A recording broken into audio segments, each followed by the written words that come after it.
आपने कहा कि बैकअप होना बहुत ज़रूरी है। एक नॉर्मल आदमी की अगर हम फाइनेंशियल प्लानिंग की बात करें, आज के टाइम पे चाहे 10,000 कमा रहा है चाहे 1 लाख कमा रहा है, उसको सबसे पहले अपनी नीड समझनी चाहिए। दिमाग में सबसे जो इजी आता है वो बैंक की एफडीज आती हैं, उसके बाद आरडीज आती हैं, उसके बाद इंश्योरेंस आता है, देन म्यूचुअल फंड आता है, देन स्टॉक आता है। सिर्फ और सिर्फ आपको पेशेंस रखना है अपना, ठीक है। जैसे हम फाइनेंशियल्स में मार्केट्स में हमेशा कहते हैं कि 30-30-40 की रेशो चलनी चाहिए, तो आपने शुरू से अपना वो 30-30-40 वाला रेशो बना के रखा। म्यूचुअल फंड्स के अंदर काम करना है तो आपको सबसे पहले उसका एक एग्ज़ाम देना पड़ता है, और वो एग्ज़ाम कोई नॉर्मल एग्ज़ाम नहीं होता। देखिए, अगर मैं अपनी जर्नी की बात करूँ तो ईजी तो नहीं होती है। जब आपको एक सक्सेस मिलती है तो लाइफ में काफ़ी ज़्यादा उतार चढ़ाव आते हैं, तो वो मेरी लाइफ में भी रहे।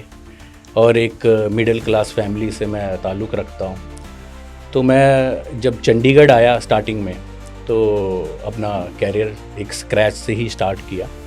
तो पहला फाइनेंशियल मार्केट जो क्रेडिट कार्ड जो सबको एक सबके लिए वो फंदा रहता है, उसमें आपने सबको फंसाना शुरू किया। कंपनी को ज्वाइन किया जो मेरी लाइफ का टर्निंग पॉइंट था, क्योंकि वहाँ पे मुझे सीखने के लिए बहुत कुछ मिला।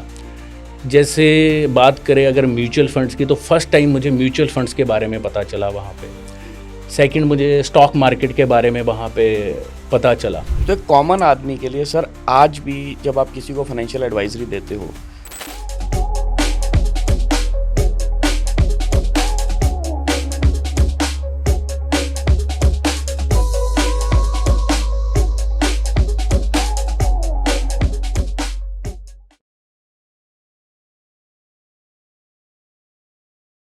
नमस्कार दोस्तों, आप देख रहे हैं मंथन चैनल। मैं हूं Karun Kashmiri, by profession a financial planner and by passion a content प्रेन्योर।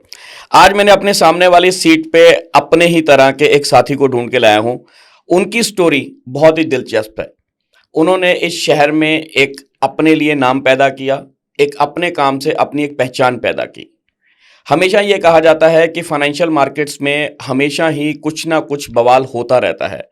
Market में हमेशा हिचकोले लगे रहते हैं, लेकिन उन हिचकोलों को संभालने के लिए आपके पास एक अच्छा फाइनेंशियल प्लानर होना बहुत ज़रूरी है।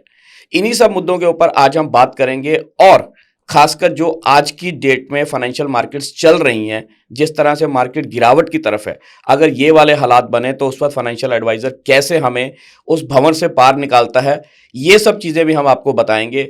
और साथ ही साथ फाइनेंशियल मार्केट सिर्फ एक म्यूचुअल फंड, एक स्टॉक या एक इंश्योरेंस के अलावा और बहुत कुछ है। ये सारी डिस्कशंस होंगी आज के इस टॉपिक में। तो आइए मिलते हैं, आपको मिलवाते हैं हमारे चंडीगढ़ के जाने माने financial advisor mister Vikas Vij ji से। जानते हैं उनकी कहानी, उन्हीं की जुबानी। Vikas ji, welcome to our show. First of all thank you so much Karun ji, आज आपने मेरे को यहाँ पे इनवाइट किया, तो मेरे लिए ये काफ़ी प्राउड मोमेंट है, तो थैंक यू सो मच।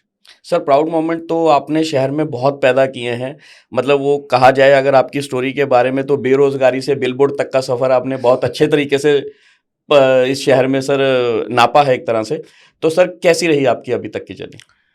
देखिए, अगर मैं अपनी जर्नी की बात करूं तो इजी तो नहीं होती है। जब आपको एक सक्सेस मिलती है तो लाइफ में काफ़ी ज़्यादा उतार चढ़ाव आते हैं, तो वो मेरी लाइफ में भी रहे।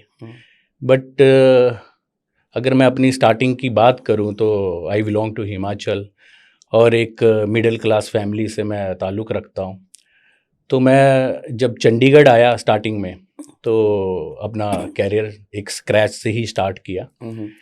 तो मेरा जो फर्स्ट अगर जॉब की बात करें तो क्रेडिट कार्ड से स्टार्टिंग हुई थी अपनी। ओके। तो पहला फाइनेंशियल मार्केट जो क्रेडिट कार्ड जो सबको एक सबके लिए वो फंदा रहता है, उसमें आपने सबको फंसाना शुरू किया। हाँ, फंदा तो चलो, एक हर किसी को एक स्टार्टिंग तो करनी होती है लाइफ की। तो मैंने भी स्टार्टिंग की एक क्रेडिट कार्ड से की। तब इतनी क्लैरिटी नहीं थी माइंड में कि आगे जाके क्या करना है, तो एक स्टार्ट करना था कि अगर आप इतनी दूर से आए हो तो कुछ ना कुछ तो आपको करना ही है। तो सर्वाइवल के लिए मैंने क्रेडिट कार्ड से स्टार्टिंग की अपनी। तो स्टार्टिंग जब की तो वो काफ़ी पेनफुल थी स्टार्टिंग, क्योंकि उस टाइम पे इतने ज़्यादा अर्निंग्स भी नहीं होती हैं आप लोगों की, तो रेंट देने के भी पैसे नहीं होते हैं उस टाइम पे। तो काफ़ी टाइम, कुछ टाइम बस स्टैंड पे भी गुजारा है कि क्लॉक रूम में हम लोग अपना सामान रख देते थे और जॉब करने के लिए जाते थे। मैं थोड़ी फिल्मी सी स्टोरी लग रही है। चलो फिल्मी अब क्या है कि जब स्टार्टिंग हुई है तो नॉर्मली फिल्म स्टार्स ऐसे बोलते हैं, मैं वहां पे रख देता था, फिर मैं स्ट्रगल के लिए जाता था, फिर रात को रेलवे स्टेशन पे सो जाया करता था। हाँ बट चलो मेरा कुछ स्टार्ट इसी तरीके से हुआ है, तो जो लोग मुझे जानते हैं तो उनको पता है कि मैंने कहाँ से अपना स्टार्टिंग करा है। फिर उसके बाद मेरा सेकंड जो जॉब था वो एक बैंकिंग सेक्टर में था। बैंकिंग को मैंने ज्वाइन किया वहाँ पे। तो वहाँ पे मैंने जब देखा कि जो लोग थे मेरे सर्कल में या मेरे कुलीग्स थे, मेरे सीनियर्स थे, तो वो क्या करते थे, अगर उनकी इनकम अगर 100 रुपीज़ है लेट से, तो उनका ऑलरेडी खर्चा जो है वो 110-120 रुपया था। तो मेरा जो फर्स्ट एक्सपीरियंस था जिससे मैं सीखा था, तो मैंने जब मैंने बैंक को ज्वाइन किया तो उस टाइम पे मेरी थोड़ी अर्निंग्स बढ़ गई थी। तो मैंने क्या किया कि छोटी छोटी एफडीज करने उस टाइम पे मैंने स्टार्ट कर दिया, जो नॉर्मली हर एक मिडिल क्लास फैमिली में सबसे पहली इन्वेस्टमेंट यहीं से शुरू होती है। बिल्कुल जी। तो मैंने छोटी छोटी एफडी जैसे 5,000 10,000 की एफडीज करने स्टार्ट कर दिया। तो वो काफ़ी सारी एफडीज मैंने इकट्ठी कर दी।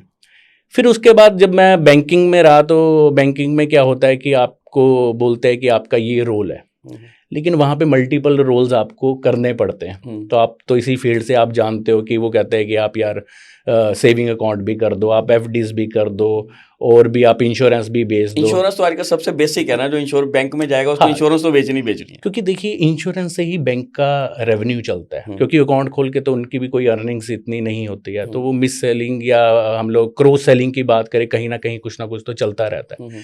फिर उसके बाद मुझे वो चीज़ थोड़ी सी समझ नहीं आई, तो मैंने एक ब्रोकिंग कंपनी को ज्वाइन किया, जो मेरी लाइफ का टर्निंग पॉइंट था। क्योंकि वहाँ पे मुझे सीखने के लिए बहुत कुछ मिला। जैसे बात करें अगर म्यूचुअल फंड्स की, तो फर्स्ट टाइम मुझे म्यूचुअल फंड्स के बारे में पता चला वहाँ पे। सेकंड मुझे स्टॉक मार्केट के बारे में वहाँ पे पता चला।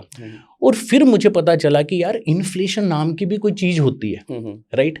फिर मुझे पता चला कि यार कंपाउंडिंग भी कोई चीज़ है। तो जब मैंने उन सारी चीज़ों को समझा, तो मैंने वहाँ पे जो मैं एफडीज कर रहा था, फिर मैंने वहाँ पे म्यूचुअल फंड और स्टॉक मार्केट के अंदर अपना इन्वेस्टमेंट करने शुरू किया। फिर उस दौरान काफ़ी लोगों को मैंने एडवाइस किया। उस दौरान जब मैंने उन लोगों को एडवाइस किया और उनको भी समझ आई, ठीक है, अब एडवाइस आप किसी को करते हो तो कुछ लोग उसको पॉजिटिव लेते हैं, कुछ लोग उसको नेगेटिव लेते हैं, ठीक है। हिंदुस्तान में तो वैसे भी फ्री की एडवाइस की कोई वैल्यू नहीं होती, क्योंकि वो सोचते हैं कि यार पता नहीं तेरा क्या बेनिफिट है।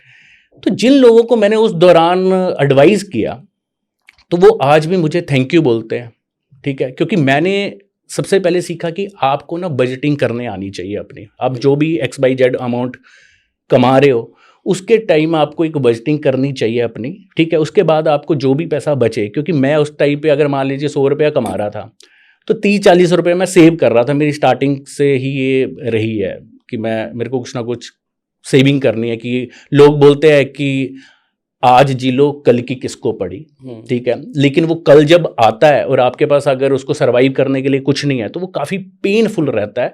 तो अगर उसकी एक सही तरीके से प्लानिंग की जाए, तो इन फ्यूचर आपको आपके जितने भी गोल्स हों, कुछ हों, वो ऑटोमेटिकली आपके ना 1 to 1 कंप्लीट होते रहते हैं। और आपको जब वो गोल कंप्लीट होते हैं तो आपको बहुत सारी खुशी होती है, ठीक है। जैसे हम फाइनेंशियल्स में, मार्केट्स में हमेशा कहते हैं कि 30-30-40 की रेशो चलनी चाहिए। तो आपने शुरू से अपना वो 30-30-40 वाला रेशो बना के रखा? शुरू से तो नहीं, लेकिन जब मैंने जो स्टार्टिंग करी थी, जो पेनफुल रहा, जो आप कह रहे हो कि फिल्मी स्टोरी थी, तो उससे काफ़ी कुछ सीखने को मिला कि आपके पास ना एक स्ट्रॉन्ग बैकअप होना बहुत ज़रूरी है लाइफ में। तो अच्छा सर, इसमें आपने कहा कि बैकअप होना बहुत ज़रूरी है। एक नॉर्मल आदमी की अगर हम फाइनेंशियल प्लानिंग की बात करें, तो उसके पास सबसे दिमाग में सबसे जो ईजी आता है वो बैंक की एफडीज आती हैं, उसके बाद आरडीज आती हैं, उसके बाद इंश्योरेंस आता है, देन म्यूचुअल फंड आता है, देन स्टॉक आता है। और आपने लगभग ये 4-5 हिस्सों में आपने काम किया है। तो एक कॉमन आदमी के लिए सर, आज भी जब आप किसी को फाइनेंशियल एडवाइजरी देते हो, तो कहाँ से कहाँ तक जाते हो? या अब आप क्या देते हो कि नहीं यार आरडी और एफडी की जरूरत नहीं है, या इंश्योरेंस मत करनी चाहिए, या सिर्फ म्यूचुअल फंड में जाना चाहिए? तो सर आपका स्पैन किस तरह से रहता है कि आदमी को क्या क्या एडवाइस करें और कौन कौन से प्रोडक्ट में इन्वेस्टमेंट कराई जाए? बिल्कुल, आपका जो सवाल है वो बड़ा अच्छा सवाल है जी। देखिए, अगर हम लोग बात करें, अगर कोई आज के टाइम पे चाहे 10,000 कमा रहा है, चाहे 1 लाख कमा रहा है, उसको सबसे पहले अपनी नीड समझनी चाहिए, ठीक है। कि क्या मेरा नीड समझनी चाहिए और अपना रिस्क समझना चाहिए, राइट। अगर कोई रिस्क इन सेंस कि देखिए मार्केट में लोग कहते हैं कि बहुत रिस्क है, बट मैं पिछले 16-17 साल से यही काम कर रहा हूँ, मुझे नहीं लगता कि इस मार्केट के अंदर रिस्क है। सिर्फ और सिर्फ आपको पेशेंस रखना है अपना, ठीक है। क्योंकि देखिए अगर मैंने आपसे जैसे बात किया कि इन्फ्लेशन का, इंडिया के इन्फ्लेशन की बात करें आज के टाइम पे तो ऑलमोस्ट 6-7% है, लेकिन एजुकेशन का इन्फ्लेशन की अगर हम लोग बात करें 9 से 10% है। अगर आज एफडी के रेट ऑफ इंटरेस्ट की बात मेडिकल करें का तो 18 से 20% है।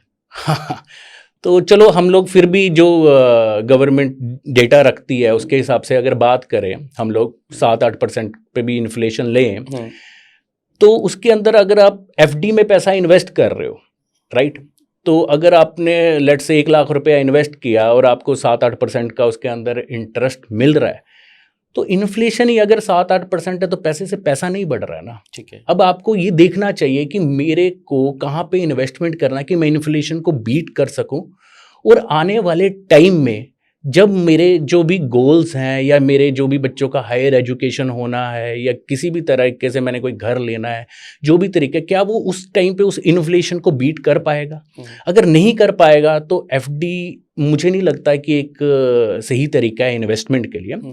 तो हमें कहीं ना कहीं म्यूचुअल फंड्स की तरफ जाना है, कहीं ना कहीं शेयर्स की तरफ जाना है, जहाँ पे हमें इन्फ्लेशन से ज़्यादा अगर पैसा बनेगा तो ही हम इस टाइम पे सरवाइव कर पाएंगे। बट सर एक चीज़ और भी तो होती है ना कि इन्वेस्टमेंट्स के लिए एज का जो पैरामीटर है वो बहुत बड़ा एक होता है कि अगर आपकी एज 20 या 22 साल की, अगर आप प्योरली और म्यूचुअल फंड या बाकी चीज़ें कर रहे हो तो शायद आपके पास गोल स्पैन बहुत है। लेकिन अगर एक बंदा 60 पार कर चुका है, उसको सिर्फ पैसे की सेफ्टी चाहिए और उसके ऊपर छोटा मोटा ब्याज चाहिए, तो पैसे से कुछ पैसा आ जाए, तो आपको लगता है कि आज भी एफडी इसीलिए हमारे देश में बहुत पॉपुलर है? राइट, देखिए अगर बात करें जो 60s में है, ठीक है, तो सबसे पहले अगर हम लोग बात करें जो लोग आज के टाइम पे 60 पे पहुंचे हुए हैं, उनकी सबसे बड़ी प्रॉब्लम पता क्या रही है कि उन्होंने एक सही टाइम पे इन्वेस्टमेंट नहीं किया अपना, राइट। आज मैंने इतने लोग, जब मैं इतने लोगों से मिलता हूँ, कुछ बेचारे 60, 70, 80 वाले लोग भी काम कर रहे होते हैं, वो खुशी से नहीं करते क्योंकि उन्होंने सही टाइम पे एक अच्छा प्लानिंग नहीं किया, वो इसलिए वो 60-70 की एज में भी काम कर रहे होते हैं। और सेकंड आपका सवाल कि वो एफडी की तरफ जा रहे हैं क्योंकि आज के टाइम पे लोगों को एजुकेशन जीरो है, ठीक है, तो वो क्या करते हैं, जैसे उनके फादर साहब एफडी करवा रहे थे तो वो भी एफडी ही करवा रहे हैं, ठीक है। अगर उनको म्यूचुअल फंड्स की बात करें, अगर हम लोग शेयर मार्केट की बात करें, तो उनको कहीं ना कहीं वो चीज़ें समझ नहीं आती क्योंकि उनको किसी ने एजुकेट उस टाइम पे करा नहीं है। अगर मैं बात करूं एफडी में, अगर उनको ठीक है 60 में पहुंच गए हैं और वो उसके इंटरेस्ट से अपना पूरे महीने का एक्सपेंस निकालते हैं, तो वैसे म्यूचुअल फंड्स के अंदर भी लो वॉलेटिलिटी के कुछ म्यूचुअल फंड्स हैं जहां पे आप पैसा लगा सकते हैं, राइट, जहां पे आपको देखिए, अगर मान लीजिए कोई बंदा अगर 1 करोड़ रुपए की एफडी करवाता है और वो ऑटोमेटिकली उसके अंदर जो भी उसको रेट ऑफ इंटरेस्ट आता है, राइट, तो ऑलरेडी वो 10%, 20% या 30% के टैक्स ब्रैकेट में आ जाता है। तो म्यूचुअल फंड्स के अंदर आज भी जो लॉन्ग टर्म कैपिटल गेन है, पहले 10% था, अभी इस साल से 12.5% हो गया है, राइट। तो 12.5% अगर कोई इंसान 20% या 30% के ब्रैकेट में है तो उससे तो एक तो उसको टैक्स की बेनिफिट हो जाता है, सेकंड आपको एफडी से ज़्यादा 1 या 2% का भी अगर इंटरेस्ट ज़्यादा मिलता है तो ऑटोमेटिकली एफडी से बेटर म्यूचुअल फंड्स के अंदर कुछ ऐसे क्राइटेरियाज हैं या कुछ ऐसी स्कीम्स हैं जिनके अंदर आप पैसा लगाएंगे तो एक तो आप टैक्स भी बचाएंगे, दूसरा आप अपने पैसे से पैसा भी बनाएंगे।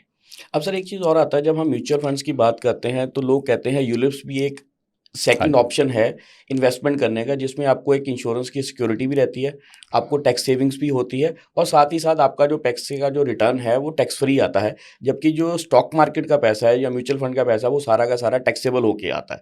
सर इसके बारे में आप क्या कहोगे, या किन लोगों के लिए यूलिप भी बेटर है आज भी? देखिए अगर आपके पास 100 रुपया है ना, ठीक है, तो आपको अपना पोर्टफोलियो डिवर्सिफाई करना चाहिए, ठीक है, राइट। अगर मैं यहाँ पे अगर बात करूँ जो म्यूचुअल फंड्स का ही काम करते हैं ना, वो हमेशा इंश्योरेंस को गलत बोलेंगे, उनको गालियां देंगे, ठीक है, और जो इंश्योरेंस का काम करता है वो हमेशा म्यूचुअल फंड वालों को गालियां देगा। आप क्योंकि दोनों करते हो, मैं इसलिए आपसे ये जानना चाह रहा हूं। तो मैं यहाँ पे ये चीज बोलना चाहूंगा, ठीक है, कि जब आप, अगर हम लोग फाइनेंशियल प्लानिंग की बात करें तो सबसे पहले आता है हेल्थ इंश्योरेंस, फिर आता है लाइफ इंश्योरेंस, और अगर हम लोग किसी भी सेविंग की बात करें तो वो उसके बाद आती हैं, जैसे like a mutual fund, stock market, FDs, कुछ भी, एवरीथिंग। अब देखिए किसी के पास मान लीजिए आज के टाइम पे 50 लाख रुपए है, ठीक है, और उसको खुदा ना खास्ता कोई एक बीमारी लग गई आज के टाइम पे, राइट, तो आपको पता ही है कि एक डेंगू भी अगर किसी को हो जाए तो 1-1.5 लाख रुपए का बिल बन जाता है हॉस्पिटल के अंदर, राइट। अगर कैंसर जैसी बीमारी है तो आजकल नॉर्मल हो गई है, राइट। तो उसके अंदर अगर हम बात करें तो 25-30 लाख रुपए या 50 लाख रुपए का खर्चा आ जाता है। सर मैं ना इसमें बड़ी आपने बात छेड़ी है तो मैं कैंसर के ऊपर बात करना चाहूँगा। अभी पीछे दिनों में मैं वीडियो देख रहा था हिना खान का, हाँ जी, बिल्कुल, मानी हुई एक्ट्रेस है, बिल्कुल, मतलब उसने भी ये एग्री किया है कि मेरे पास भी जो हेल्थ इंश्योरेंस था जब मेरे को कैंसर डिटेक्ट हुआ तो मेरा भी जो हेल्थ इंश्योरेंस था वो सफिशिएंट नहीं था उसको बीट करने के लिए, और मेरे पास पैसा था कि मैं पैसा देके हेल्थ इंश्योरेंस इंक्रीज कर लूं, लेकिन कोई भी कंपनी करने को तैयार नहीं थी। सब कुछ छोड़ के सबसे पहले एक अच्छा बहुत बड़े अमाउंट का इंश्योरेंस कराएं अपना। तो मैं आपसे भी इस चीज़ की, क्योंकि हम हमेशा कस्टमर को बोलते हैं कि अपना जो सम एश्योर्ड है ना एज के हिसाब से बढ़ाते रहना चाहिए, लेकिन लोग बढ़ाते नहीं है। वो सिर्फ ना जो नो क्लेम बोनस मिल रहा होता है वो नो क्लेम बोनस में होता है कि 5 लाख की पॉलिसी है, 2 साल के बाद 10 लाख की हो जाएगी, प्लस 5 लाख का इंश्योरेंस है तो 15 लाख है, बहुत हो जाएगा। लेकिन लोगों को नहीं पता सर आज की डेट में 15 लाख का भी सम एश्योर्ड कुछ नहीं रहता। इसके बारे में आपका मैं रिमार्क जरूर चाहूँगा। देखिए लोग क्या करते हैं, 5 लाख रुपए का ना फैमिली फ्लोटर ले लेते हैं। 5 लाख आज के टाइम पे इन्फ्लेशन के हिसाब से अगर एजुकेशन और मेडिकल का इन्फ्लेशन देखें तो बहुत ज़्यादा है, राइट। तो लोग सिर्फ ना उनकी वो सोच ही वही है कि हमें क्या होने वाला है, क्योंकि हर किसी को लगता है कि मैं अमर हूँ। मैं तो सर ये बात आजकल बहुत ज़्यादा बोलता हूँ कि जब कोविड आया था ना, हाँ, हमने अपने इंश्योरेंस, हेल्थ इंश्योरेंस में बहुत अच्छा लोगों को अवेयरनेस आ गई थी, लोग लेने लग गए थे। लेकिन अब 3 साल के बाद जब कोई बीमारी नहीं आ रही है, सब कुछ नॉर्मल चल रहा है, लोगों को क्या लग रहा है कि मैं कोविड से बच गया तो मैं तो अमर हो गया, अब तो मेरे को हेल्थ इंश्योरेंस की जरूरत ही नहीं है। अब लोगों का फिर से रिवर्स इंजीनियरिंग शुरू हो गई है कि जी हेल्थ इंश्योरेंस की तो जरूरत ही नहीं है, हेल्थ इंश्योरेंस उसको चाहिए जो पहले बीमार था, ये जिसके घर में कोई कांड हो गया। और अभी मेरे पास परसों एक केस आया है जिस बंदे को शायद मैं पिछले 6 महीने से बोल रहा था कि हेल्थ इंश्योरेंस वो ले नहीं रहा था, अब वो खुद भाग के आया तो पता चला कि उनके घर में किसी को कैंसर डिटेक्ट हो गया, तो अब उसको दोबारा से लगा नहीं यार मेरे साथ कुछ ना हो जाए, तो अब वो लेने आ रहा है। तो हम ना वो किसी ना किसी हादसे का इंतजार करते हैं एक हेल्थ इंश्योरेंस लेने के लिए भी। देखिए सिंपल सा कैलकुलेशन है, अगर आज आप 40 के हो, ठीक है, मान लीजिए आप फिट है, आपको कुछ नहीं होने वाला है, ठीक है, लेकिन आपको 60 या 65 में तो दिक्कत होगी। बिल्कुल, उस टाइम पे आपको कोई इंश्योरेंस कंपनी ना इंश्योरेंस नहीं देगी। क्यों? क्योंकि उस टाइम पे आपको कोई ना कोई शुगर का प्रॉब्लम, कोई ना कोई हेल्थ इशू, कोई ना कोई बीपी का दिक्कत आपको हो चुका होगा। अब उस टाइम से लेने से अगर आप 40s में ले रहे हो, लेट्स से मैं एक एग्जांपल लेता हूँ कि 20,000 रुपये का आपको एक इंश्योरेंस मिल रहा है, राइट। आपने 60 साल तक उसको यूज नहीं किया, आपकी जेब से क्या आ गया? 4 लाख रुपए आ गया, राइट। लेकिन आपकी जो इंश्योरेंस 20 लाख 25 लाख की है, अगर आपको कोई भी एक प्रॉब्लम आती, कोई भी एक मेडिकल इशू आता है, तो आपका पैसा तो वहीं पे पूरा हो गया ना। सर लोगों का यही सबसे बड़ा है कि लाइफ इंश्योरेंस में कुछ मिल जाता है, हेल्थ का तो साल के बाद यार प्रीमियम वेस्ट हो गया। और मैं हमेशा बोलता हूँ भाई साहब वेस्ट नहीं है, ये समझो कि आपको कोई बीमारी नहीं लगी, आप अच्छे खासे जी रहे हो। देखिए अब हर कोई बंदा ना अच्छा लाइफस्टाइल चाहता है, ठीक है, अच्छा लाइफस्टाइल चाहता है, हेल्दी लाइफस्टाइल भी चाहता है, लेकिन वो दिमाग में चाहता है, ठीक है। अब वो एक अच्छी गाड़ी लेगा, उसको तो इंश्योर्ड करेगा, ठीक है, डेली उसको कोई ना कोई बंदा रखा होगा उसको वॉश करने के लिए, ठीक है, प्रॉपर उसकी सर्विस करवाएंगे, ठीक है, लेकिन अपने शरीर का ध्यान नहीं रखेंगे। वो गाड़ी का इंश्योरेंस कराएंगे, अपना इंश्योरेंस नहीं कराएंगे। मेरे साथ लेटेस्ट हुआ है, मैं किसी को हेल्थ इंश्योरेंस 2 दिन मतलब पिछले हफ्ते हमने पिच करा था, उन्होंने लेना भी था। परसों मेरे से बात हुई, मैं कहा जी आपने करना था, संडे को बताना था, आपने बताया नहीं। तो आगे से जवाब क्या है कि सर ना हमने ना गाड़ी खरीद ली, अब ना हम इसको अगले महीने लेंगे। मतलब बंदे के लिए गाड़ी ज़्यादा इंपॉर्टेंट है, हेल्थ इंश्योरेंस आज भी मैटर नहीं है। और फिर उसके साथ 7 क्वेश्चन ये आएगा कि अभी परसों लेके आए थे, कल जी गाड़ी की एक्सीडेंट भी हो गया, पर इंश्योरेंस थी तो थोड़ा सा कम है। तो मैंने फिर वही कहा, मैं कहा जी इसी के साथ में हेल्थ में भी ऐसा ही है कि वो भी कहते हैं हाँ अपना पैसे लग गए हैं, अब बाद में सोचेंगे। तो लोग आज भी ये करते हैं। अब देखिए लॉकडाउन के अंदर मेरे को जब मैंने अपनी कंपनी स्टार्ट की थी स्मार्ट मनी इन्वेस्टमेंट सर्विसेज, तो मैंने जब स्टार्ट किया तो उसके दौरान ना कोविड आ गया। तो जितनी भी हेल्थ इंश्योरेंस बेची हुई थी और जितनी लाइफ इंश्योरेंस थी, तो उस टाइम पे काफ़ी लोगों के क्लेम्स आए, ठीक है। तो काफ़ी लोगों के जब क्लेम्स आए तो हॉस्पिटल्स में जो बिल्स थे, आपको भी पता होगा कि आईसीयू के अंदर जाने का 1 से 1.5 लाख रुपया मांग रहे थे। ठीक है, अब जिनके पास ऑलरेडी कंपनी की इंश्योरेंस होती है ना, वो कहते हैं कि हमने नहीं लेनी यार, हम बाहर की क्यों लें, हम तो कंपनी की कर रहे हैं। तो उस टाइम पे कंपनी ने सैलरीज तक तो नहीं दी और कई लोगों को जॉब से टर्मिनेट कर दिया। ठीक है, कि हमारे पास पैसा ही नहीं है, तो हम आपका हेल्थ का एक्सपेंस या आपका एक्सपेंस कैसे हम लोग लेंगे। तो उन लोगों को इतनी प्रॉब्लम आई। और उस टाइम पे जब हम लोगों ने कुछ क्लाइंट्स थे जिन लोगों को मैंने समझाया था और जिन लोगों ने मेरी एडवाइस ली कि मैंने कहा सर आपकी ऑलरेडी कंपनी की चल रही है हेल्थ इंश्योरेंस, आप एक बाहर भी लीजिए, चाहे ज़्यादा नहीं, आप 10 लाख की एक ले लीजिए। और आज तो डिडक्टेबल भी मिल जाता है, जितना कवर वहाँ पे ले रहा है उतने का प्रीमियम कम दे दो। बिल्कुल कम हम तो दे ये दो। भी कहते हैं लोगों को वही ना, एजुकेशन की हमारे इंडिया के अंदर क्या है कि लोगों को, हर किसी को ना इजी मनी चाहिए, राइट। वो देखते हैं कि मैंने 100 रुपया इन्वेस्ट कर दिया, ठीक है, इसका 200 या 300 बनना चाहिए, लेकिन वो अपना कैलकुलेशन नहीं करते हैं कि यार प्लान ए खराब हो जाए तो हमारे पास प्लान बी होना चाहिए, प्लान बी खराब हो जाए तो हमारे पास प्लान सी होना चाहिए। तो अगर इस तरीके से हर कोई बंदा अपनी इन्वेस्टमेंट्स पे हो गया या अपनी जो भी गोल प्लानिंग है उस हिसाब से करता रहेगा तो उसको इन फ्यूचर कभी भी प्रॉब्लम नहीं आएगी, राइट। अगर मैं आपको अपना ही बताऊं, ठीक है, अब आपको तो पता ही है कि स्क्रैच से एक मैंने अपना सारा सिस्टम स्टार्ट किया है।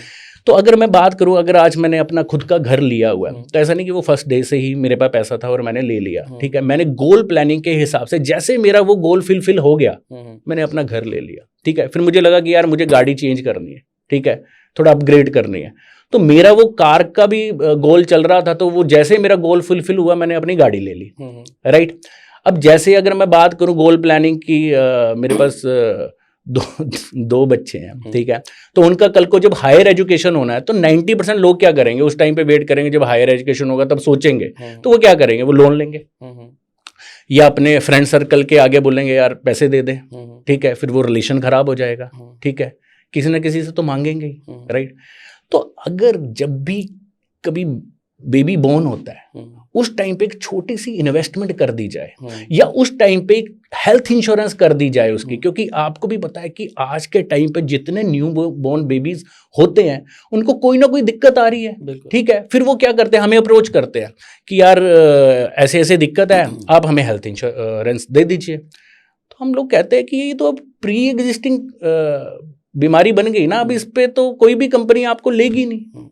तो जब आपने अपने लिए अगर हेल्थ इंश्योरेंस ली हुई है, तो जब हम उनको कहते हैं कि जब आपका बेबी बॉर्न होगा तो साथ में उसको भी इंश्योर करें, वो कहते हैं यार 1 साल 2 साल के बाद देखेंगे। वो एक से 2 साल के बाद जब वो सोचते हैं कि हम उसको कवर करेंगे तो प्रॉब्लम क्रिएट हो जाती है।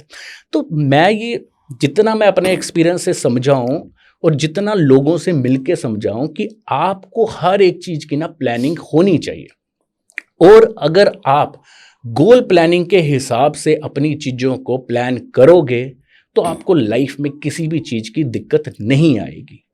सर, एक जो आपने पैसे बचाने की बात करी ना, एक आजकल हमारे लोगों को एक चस्का लग गया है ऑनलाइन जाके परचेजिंग करने का। जैसे मैं अभी आपसे ऑफलाइन भी डिस्कस कर रहा था कि 500 रुपये में 1 करोड़ का टर्म प्लान मिलता है। हाँ। और लोग कहते हैं यार मैं विकास जी को बुलाऊंगा या करुण जी को बुलाऊंगा, ये तो मेरे को कभी भी उस तरफ जाने नहीं देंगे, ये तो मेरे को हमेशा महंगा ही बेच के जाएंगे। तो सर इसके बीच का जो थोड़ी सी जो कुंडियाँ फंसी होती हैं ना, वो भी लोगों को बताओ। सर देखिए, अगर मैं बात करूं तो लोग स्कैम की बात करते हैं, तो ये सबसे बड़ा स्कैम चल रहा है आज के टाइम पे, ठीक है, क्योंकि लोग देखते हैं कि 500 रुपये में मेरे को 1 करोड़ का टर्म इंश्योरेंस मिल रहा है, लेकिन वो 500 रुपये के नीचे एक छोटा सा स्टार होता है, उस पर कोई नज़र नहीं करता है, उसको कोई देखता ही नहीं है, राइट। और वो 500 रुपया मंथली मोड पे होता है, और उसके अंदर जो एज होता है वो 18 ईयर्स पे स्टार्टिंग होती है। अब 18 साल में जब आप थे या मैं थे, क्या आपकी 10 लाख रुपए की ITR थी? नहीं, आज भी नहीं है ना। तो जब अगर 18 साल की एज वाले को आप 500 रुपए का ऑफर कर रहे हो, उनको पता है कि कॉल आएगी, हम लोग उसको कहीं ना कहीं कन्विंस कर लेंगे, ठीक है, तो ऑटोमेटिकली वो एक तरह का मेरे नजरिए में एक स्कैम चल रहा है। एक अच्छा एडवाइजर, अब इस शहर में अगर मैं बात करूं तो 5000 प्लस एडवाइजर है, उसमें से 10-20% अच्छे लोग ही है जो काम कर पा रहे हैं। वो क्या करते हैं, ठीक है। या हम लोग क्या करते हैं, उस सामने वाले बंदे से जब मिलते हैं हम लोग उसको देखते हैं कि इसके पास क्या क्या चीज़ें नहीं है, ठीक है, उसका रिस्क कितना है, इसको किस चीज़ की नीड है, वही प्रोडक्ट उसको ऑफर करते हैं, ना कि मुझे क्या चीज़ पसंद है मैं वो चीज़ आपको ऑफर करूं। राइट। तो ये इस तरीके से चल रहा है। ऑनलाइन लोग क्या करते हैं, हेल्थ इंश्योरेंस ले लेते हैं। अब हेल्थ इंश्योरेंस के अंदर अब लोग भी ना अपने आप को ज़्यादा इंटेलिजेंट समझते हैं, स्मार्ट समझते हैं। वो क्या करते हैं, जब ऑनलाइन कोई प्रोडक्ट बाय करते हैं वो क्या करते हैं कि यार मैं हेल्थ इंश्योरेंस बाय कर रहा हूँ या मैं लाइफ इंश्योरेंस बाय कर रहा हूँ, तो वो क्या करेंगे, वो ऑटोमेटिकली अगर किसी को कोई हेल्थ इशू है वो बताएंगे नहीं, किसी को बीपी है, किसी को शुगर है, वो उसको बताएंगे नहीं, वो वहां पे नो का टिक कर देंगे। और जब वो हॉस्पिटल में एडमिट होंगे और उसका जब क्लेम आएगा तो वहां पे उसकी रिजेक्शन हो जाती है। वो रिजेक्शन क्यों हो जाती है, क्योंकि वहां पे जब डॉक्टर पूरी हिस्ट्री पूछता है ना, फिर वो तोते की तरह बोलता है हाँ यार ये प्रॉब्लम तो मुझे 5 साल से है, ये मुझे 10 साल से है, वहां पे क्लेम रिजेक्ट हो जाता है। फिर वो कहते हैं कि यार ऐसे हो गया हमारे साथ। तो आप किसी अगर अच्छे फाइनेंशियल कंसल्टेंट के साथ या फाइनेंशियल एडवाइजर के साथ कंसल्ट करोगे, वो आपसे ना 10 से 20 या 25 सवाल पूछेगा और वो उस तरीके से आपका फॉर्म आगे प्रेजेंट करेगा कंपनी को, और कल को आपको ना क्लेम की दिक्कत आएगी। ठीक है। और आपने बोला 500 रुपये का जो टर्म प्लान है, अब मैंने 27 की एज में अपना 1 करोड़ रुपए का टर्म इंश्योरेंस लिया हुआ है, तो मुझे वो 9-9,500 रुपये में मिला हुआ है। तो वो बात है। अच्छा सर, अब इंश्योरेंस से हट के आते हैं, आपका जो फेवरेट सब्जेक्ट है, आप म्यूचुअल फंड और स्टॉक मार्केट्स और शेयर्स ट्रेडिंग में आप बहुत ज़्यादा एग्रेसिवली काम भी करते हो और अपने कस्टमर्स को उसमें इन्वेस्ट करने के लिए कहते भी हो। सर सबसे पहले तो आज की हालात में जो स्टॉक मार्केट का हो रखा है, जो इसमें जो ये बवंडर मचा हुआ है, और ये हर लगभग 2-4 साल के बाद आता ही आता है, तो सर ऐसे वाले जब हालात पैदा होते हैं तो आप लोगों के लिए कितना चैलेंजिंग हो जाता है अपने एग्जिस्टिंग कस्टमर को संभालना और नए कस्टमर को मार्केट में लेके आना? देखिए, ये इस टाइम पे आपने अच्छा सवाल पूछा, क्योंकि देखिए पैनिक तो हर टाइम पे क्रिएट होता है, राइट। लेकिन अगर बात करें गिरते बाजार की ना, हर कोई बंदा बात करता है। अब 2020 से लॉकडाउन के बाद मार्केट ने कितना अच्छा रैली दिया है, उसकी बात कोई नहीं करता। क्यों ही नहीं करता? क्योंकि उस टाइम पे हर कोई इन्वेस्ट नहीं कर रहा होता है। ठीक है। अब किसी ने अगर इन्वेस्ट किया 6 महीने पहले और मार्केट नीचे गिर गई, वो मार्केट को खराब ही बोलेगा। क्योंकि यहाँ पे जब हम लोगों के साथ मिलते हैं, वो क्या कहते हैं कि हमारा जो टाइम फ्रेम है ना, हमारी जो इन्वेस्टमेंट जर्नी रहेगी वो 5 साल, 10 साल, 15 साल, 20 साल की रहेगी। लेकिन जब वो मार्केट गिरती है, वो 5 साल वाला ना 5 महीने के लिए आ जाता है। ये सबसे बड़ी वो प्रॉब्लम 2 साल वाला ना 2 महीने नहीं टिकता है। वो कहता है कि यार, उसको लगता है कि मार्केट आज ही खत्म हो रही है, कल कोई सर्वाइवल ही नहीं है। सर मेरे साथ सेम प्रॉब्लम होती है। मेरे को कहता है ना, मैंने म्यूचुअल फंड में आना, मैं तो सिंपल बोलता हूँ भाई 5 साल तू मेरे को नहीं जानता, मैं तेरे को नहीं जानता। हाँ। 5 साल अगर तुम पेशेंस रख सकते हो देन आप स्टॉक मार्केट में या म्यूचुअल फंड में आओ, अदरवाइज आपके लिए बहुत रिस्की है। देखिए, अगर हम लोग, देखिए इसमें कोई ज़्यादा ना साइंस नहीं है करुण जी। इसके अंदर हर किसी को आज के टाइम पे इंटरनेट का एक्सेस है, चलाने आता है। उसको क्या करना चाहिए, सिर्फ और सिर्फ निफ्टी का डेटा 5 साल, 10 साल, 15 साल, 20 साल और जब से मार्केट स्टार्ट हुई है तब से उसको डेटा देखना चाहिए। क्योंकि अगर हम लोग बात करें 1 साल के दौरान मार्केट में काफ़ी उतार चढ़ाव रहेंगे। जैसे जैसे आप बढ़ोगे 3 साल में कम उतार चढ़ाव रहेंगे। और 5 साल वाले को ना, मेरा जो मानना है कि एक SIP अगर कोई करता है उसको 2.5 से 3 साल लगते हैं एक एवरेजिंग होने में। बिल्कुल ठीक है। उसके बाद मैंने नहीं देखा कि मेरे किसी इन्वेस्टर के पोर्टफोलियो में लॉस आता है। अगर आज हम गिरते बाजार की भी अगर हम लोग बात करें, रेस्टोरेंट में अगर डिस्काउंट लगे ना, वो बंदा क्या करेगा, दाल मखनी तो ऑर्डर करेगा, साथ में पनीर टिक्का बटर मसाला भी ऑर्डर कर देगा, क्योंकि भाई डिस्काउंट चल रहा है 50% का, राइट। अगर हम लोग बात करें तो शॉपिंग की बात करें, अगर शॉपिंग में भी 50 से 60% का डिस्काउंट है, वो क्या करेगा, वो पूरे साल के कपड़े ले लेगा, अपने भी और अपने परिवार के भी। अब ये शेयर मार्केट का डिस्काउंट है। इस टाइम पे अच्छे जो स्टॉक ऑलरेडी 30%, 40%, 50% गिरे हैं, उन सभी स्टॉक को अपने पोर्टफोलियो में ऐड करें। और जो लोग अपना SIP चला रखे हैं ऑलरेडी, उनको अपना अगले 6 महीने, 1 साल के लिए अपने SIP को अगर वो टॉपअप कर दे तो जो रिटर्न्स हैं वो ऑटोमेटिकली, जो रिटर्न्स उनको 4 साल 5 साल या अगले 10 साल में मिलनी है, वो उनको रिटर्न्स जल्दी मिल जाएंगी। क्योंकि मार्केट में मुझे भी इतना साल हो गए, अब मैं 2008 में जब आया था तो मैंने देखा था कि रिसेशन आ रखा है, ठीक है।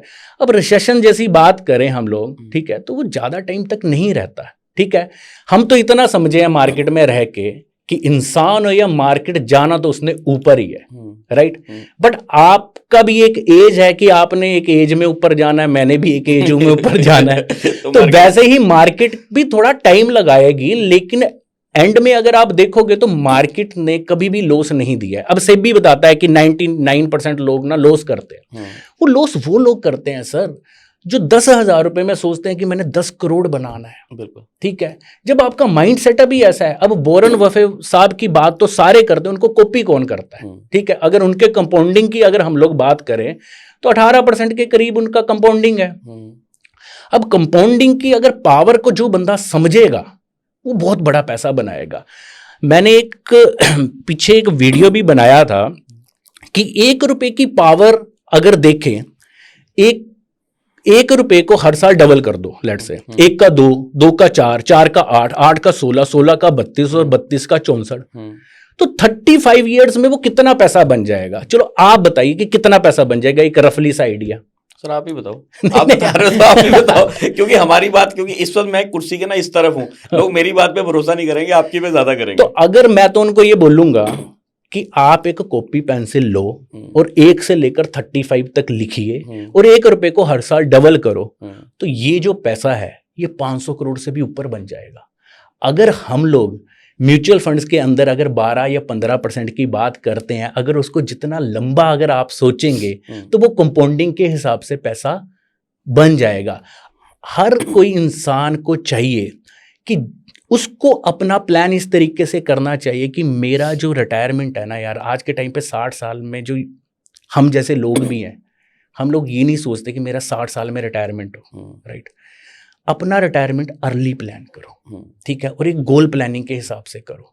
और उसमें अगर आप थोड़ा सा लंबा सोचेंगे, अगर आज 30 साल का कोई सुन रहा है अपने को, ठीक है, तो उसको अपना रिटायरमेंट प्लान 45 में कर लेना चाहिए, ठीक है।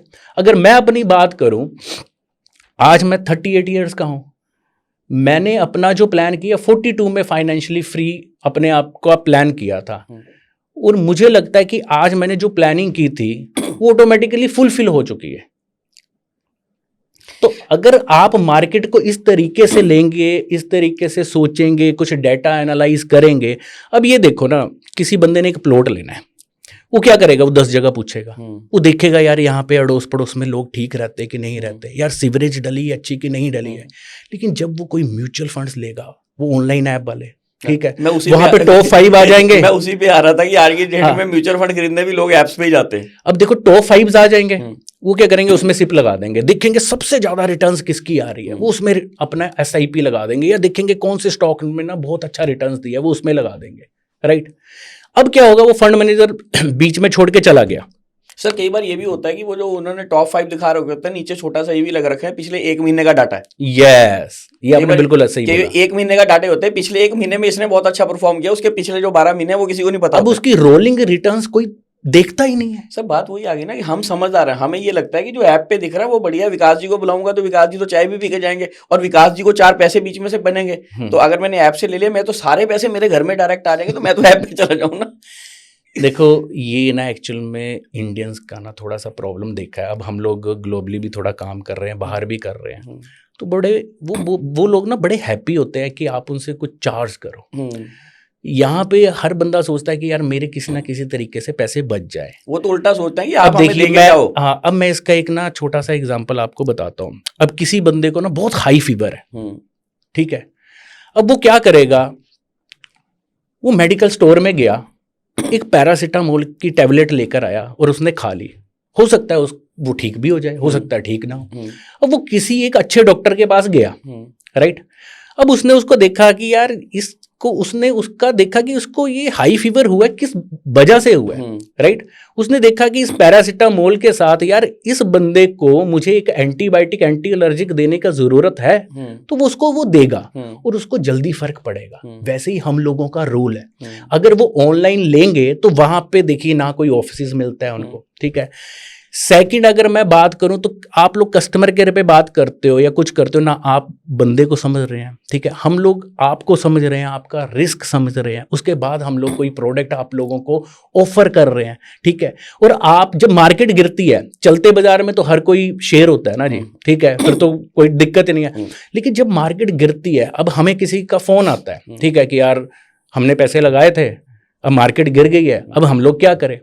तो हम लोग उस टाइम पे उसको समझाते हैं, उसको पूरा डेटा लेकर उसको पूरा एक जूम मीटिंग करके उसको पूरा एनालाइज करके बताते हैं कि भाई साहब आपने यहाँ इन्वेस्टमेंट की हुई है, हाँ कोई फंड खराब हो चुका है, कोई फंड मैनेजर ही छोड़ के चला गया, वो फंड परफॉर्म नहीं कर रहा है, तो वैसे तो हम लोग हर 6 महीने 1 साल में पोर्टफोलियो को रिव्यू करते रहते हैं, ठीक है। फिर भी बीच में अगर किसी का फ़ोन आ जाता है तो उसको पूरा हम लोग अच्छे ढंग से गाइड करते हैं, ये ऑनलाइन पे नहीं हो सकता। तो अगर आप लोग ऑफलाइन सर्विस लोगे और जिन लोगों को आप जानते हो, ठीक है, उसके साथ थोड़ा टाइम बिता दो तो आपको समझ आ जाता है कि ये एडवाइजर मेरे लिए ठीक है या ये कोई मिस सेलिंग कर रहा है। मिस सेलिंग का तो बहुत बड़ी पंगा है हमारे कम्युनिटी में, लेकिन चलो वो एक अलग टॉपिक है। अच्छा सर, एक चीज़ और है विकास जी, नॉर्मल आदमी के लिए आज की डेट में जैसे आपने बता दिया, इंश्योरेंस हमने डिस्कस कर लिया, म्यूचुअल फंड कर लिया, हमने स्टॉक मार्केट डायरेक्ट भी कर ली, और एक IPO होता है कि जब कंपनी अपना इनिशियल निकालती है तो लोग उसमें पैसा लगाते हैं, फिर कुछ बेच देते हैं, कर देते हैं। लेकिन मैंने सुना कि आप आजकल एक प्री IPO नाम की चीज़ पे भी काम कर रहे हैं। सर ये मेरे लिए भी एक नया कॉन्सेप्ट है, थोड़ा सा ये बताओ प्री IPO क्या होता है। देखिए एक ना जब फर्स्ट स्टेज होती है, जब बच्चा भी पैदा होता है ना, तो वो क्या करता है, वो नर्सरी में जाता है, प्ले वे में जाता है, फिर वो ग्रेजुएशन करता है। तो ये जैसे कि पोस्ट ग्रेजुएशन की तरफ हम लोग जब बढ़ते हैं तो हमें क्या होता है कि थोड़ा नॉलेज बढ़ जाता है। तो प्री IPO की अगर मैं बात करूं तो अभी लेटेस्ट अगर हम बात करें तो हम लोग को अभी SEBI की तरफ से एक लाइसेंस मिला है, ठीक है, AIF के अंदर, जिसमें हम लोगों का जो एक्सपीरियंस है वो ज़्यादातर म्यूचुअल फंड स्टॉक मार्केट का ही है। तो अभी हम लोग प्री IPO के अंदर ही वो AIF लेकर आए हैं। अब हम लोगों ने ये देखा कि यार म्यूचुअल फंड और स्टॉक मार्केट में ठीक है पैसा बनता है, राइट। अब उससे नेक्स्ट हम लोग क्या कर सकते हैं, ठीक है। तो हमने एक प्रोडक्ट समझा, उसको एनालाइज किया और हम लोगों ने ये अपने HNI क्लाइंट्स को और सुपर HNI क्लाइंट्स के लिए ये प्रोडक्ट लेकर आए। इसके अंदर प्री IPO की अगर हम लोग बात करें तो प्री IPO में अब ना पेटीएम, मैं आपको एक एग्जांपल से समझाता हूँ। अब पेटीएम है, पेटीएम का जब IPO आया तो वो 1800 प्लस पे ओपन हुआ और आज भी लोग फंसे हुए हैं, ठीक है।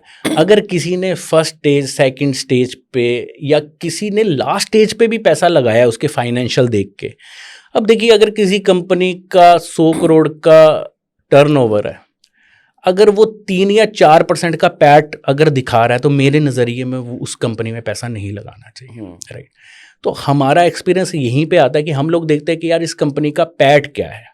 अगर अच्छा पैट है और इस कंपनी के पास अगले 5 साल के ऑर्डर्स पड़े हुए हैं, ऑर्डर बुक अच्छा है, तो हम लोग क्या करते हैं, वो स्टॉक को प्री IPO के अंदर उसको लेकर आते हैं, उसमें पैसा इन्वेस्ट अपना भी करते हैं, अपने क्लाइंट्स का भी पैसा इन्वेस्ट करते हैं। मैं इसको अगर मोटा मोटा समझना चाहूँ कि जैसे एक हम प्लॉट लेते हैं और एक प्री लॉन्चिंग प्लॉटिंग होती है, तो ये एक तरह से वैसा ही कुछ हो गया कि जब तक IPO आया नहीं है उससे पहले जो लोग मार्केट में मतलब उस कंपनी के साथ जुड़ जाते हैं वो एक तरह से प्री IPO हो गया, अगर देसी भाषा में समझना चाहूँ तो। हाँ बिल्कुल बिल्कुल। तो मैं वही आपको पेटीएम के बारे में बता रहा था। अब पेटीएम में जिसने किसी ना किसी ने 50 रुपये में, 100 रुपये में, 150 रुपये में, 200 रुपये में उसने प्री IPO के अंदर लिया होगा। अगर आज भी देखें तो 700 750 रुपये का शेयर है, वो तो आज भी प्रॉफिट में है।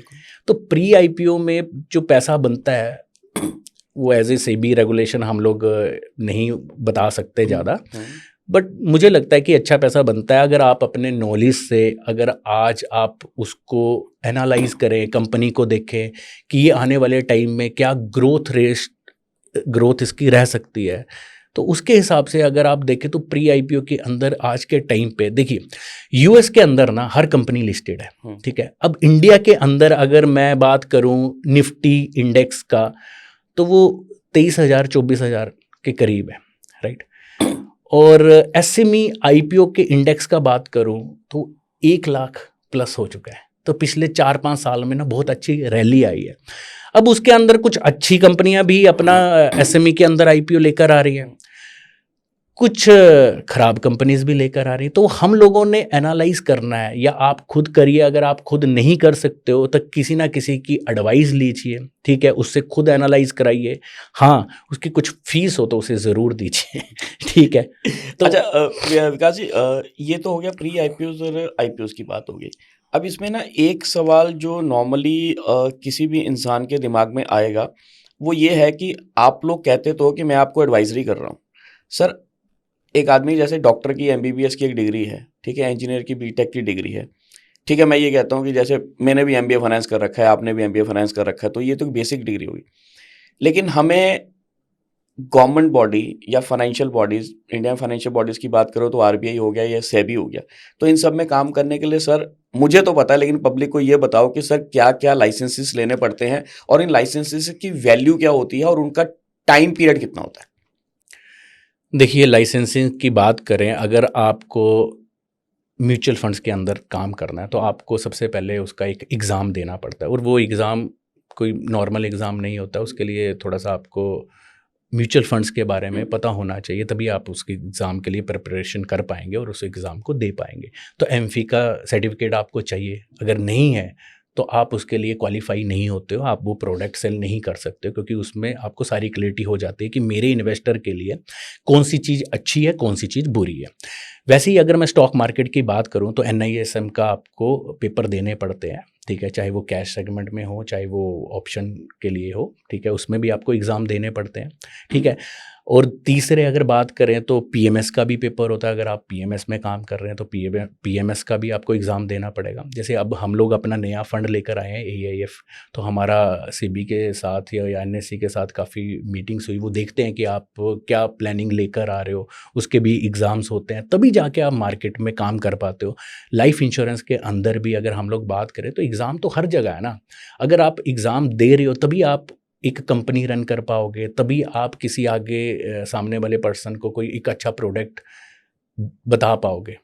अरे सर, हमने ये भी सुना है कि आप अपने आप में एक फंड मैनेजर भी बन रहे हो, आप अपने फंड्स लॉन्च कर रहे हो, तो ये वाला एक्सपीरियंस कैसा है और कितना रिस्की है सर? देखिए, एक्सपीरियंस तो जैसे कि अगर स्टार्टिंग से स्क्रैच से लेकर यहाँ तक देखें तो बड़ा अमेजिंग रहा है। और अब जब हम लोग फंड मैनेजर की तरफ जा रहे हैं तो उसमें हम लोग अभी क्या है कि हमारा एक ऑफिस अभी चंडीगढ़ में है, एक हमारा अभी मुंबई के अंदर है। अब हम लोग इसी फंड के थ्रू थोड़ा ग्लोबली भी जा रहे हैं, क्योंकि हमारे को 25% सेबी ने अप्रूवल दिया कि आप FIs का पैसा भी इसके अंदर इन्वेस्ट कर सकते हो। तो अभी हम लोग दुबई में एक ऑफिस सेटअप कर रहे हैं, ऑलरेडी काम चल पड़ा है उसमें। तो होपफुली अगले 4-5 महीनों के अंदर हम लोग दुबई में एक ऑफिस कर देंगे। तो रिस्क की अगर बात करें तो देखिए, अगर हम लोग थोड़ा सा लंबा सोचेंगे ना तो रिस्क ना कुछ भी नहीं है। रिस्क तो लाइफ का भी है। आज मैं और आप यहाँ पे बैठे हैं, 1 घंटे बाद क्या होगा ना आपको पता ना मुझे पता, राइट। लेकिन अगर आप अच्छी जगह इन्वेस्टमेंट करोगे और थोड़ा सा उसको समय दोगे तो आपका रिस्क मुझे नहीं लगता कि है। अब देखिए, अगर हम लोग बात करें, अब बात कर रहे हैं लोग कि US के अंदर रिसेशन आएगा। अभी ट्रम्प साहब आए हैं, अभी ट्रम्प साहब ने क्या किया कि ट्रेड वॉर स्टार्ट किया है, लेकिन वो उनकी इकोनॉमी के लिए ना बहुत अच्छा है, ठीक है, क्योंकि वो जब इसके अंदर कुछ भी अगर उनकी ट्रेड वॉर के अंदर जो भी उनका होगा तो उसमें उनकी इकोनॉमी के लिए काफ़ी अच्छे बेनिफिट्स रहेंगे। क्यों? क्योंकि वो कहते हैं कि यार इंडिया से कोई चीज़ आप अगर आती है तो अगर आप हम पे 50% का टैरिफ लगा रहे हो तो मैं 25 ही क्यों लगाऊं, मैं भी 50 लगाऊंगा यार, ठीक है, तो मैं भी 50 लगाऊंगा। तो उनकी इकोनॉमी के लिए तो अच्छा। तो मुझे नहीं लगता कि US के अंदर रिसेशन आएगा, राइट।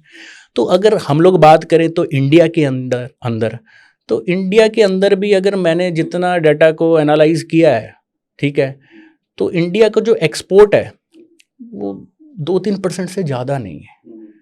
तो इंडिया के अंदर बिना रिसेशन मुझे नहीं लगता कि आएगा। अभी अगर हम लोग बात करें तो पिछले 3-4 दिनों से FIs के जो नंबर आ रहे हैं, जो बाइंग के नंबर आ रहे हैं, वो बड़े अमेजिंग नंबर आ रहे हैं। तो मार्केट ने देखिए जब गिरता है मार्केट ने 4-5 महीने 6 महीने लगा दिए, लेकिन जब मार्केट चलता है तो वो तो 10 दिनों में चढ़ गया।